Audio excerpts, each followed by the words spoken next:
En este audio que vamos a volver a escuchar está la conversación de la fiscala Karina Jiménez y el secretario del senador Óscar González Daer. Él es Rubén Fernández Ligman, donde entre otras cosas esta fiscala le ofrece como moneda de cambio cajonear un caso sobre usurpación de inmueble que involucra al hermano justamente de este senador.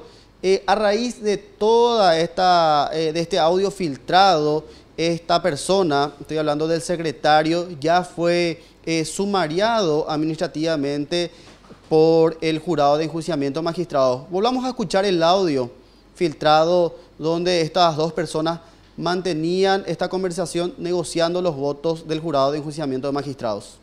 Por favor te pido, porque es una causa tan boloró que se está armando tanto quilombo por culpa del Fermín que... No es Fermín, usted conociendo... Bueno, ya no sé, es la chica, y le dijo ya al presidente, este es un problema entre esta chica la que está armando tanto quilombo. Ellos dependen, en ese predio que yo te digo, hay muchísima plata en juego, y dependen de mí actuar el martes.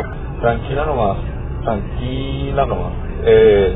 Yo, lo único que te voy a decir es que vamos a tratar de, yo creo que el martes liquidamos, ¿sí? Los antecedentes de esta fiscala por las cuales ella está siendo enjuiciada en este momento se remontan a diciembre del año pasado, donde ella interviene en una causa en la cual ella no estaba designada. Estamos hablando de un robo agravado donde está involucrado una persona de nombre Fernando Ayala Barrios, más conocido como Toto el Peligroso.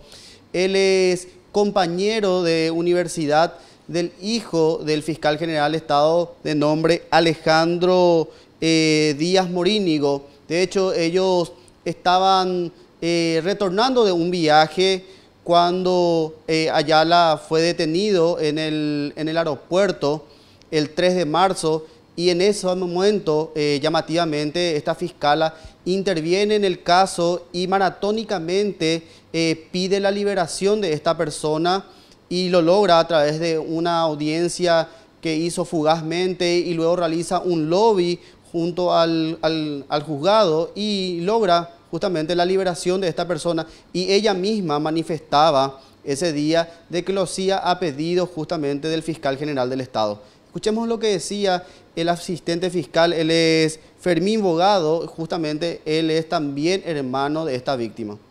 Llamativamente a las 7 de la mañana, como no es de costumbre, la agente fiscal Karina Jiménez, ahí interviene Karina Jiménez, que no es la fiscal de la causa, me envía un mensaje de WhatsApp que tengo en mi teléfono celular y me dice: veme de quién es esta causa y levantame la detención urgente.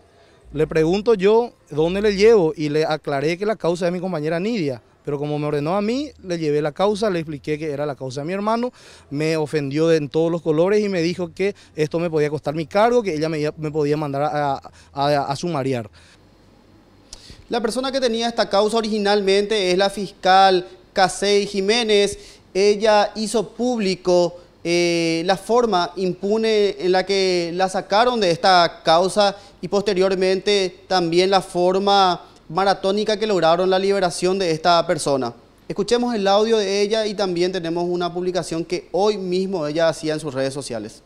Como yo le había imputado a este chico y a los otros partícipes de ese hecho, esta es la comunicación que me envían a mi nombre, obviamente, cuando caen en el aeropuerto estos chicos, ¿verdad? Y ahora te voy a pasar la actuación de Karina, ¿verdad?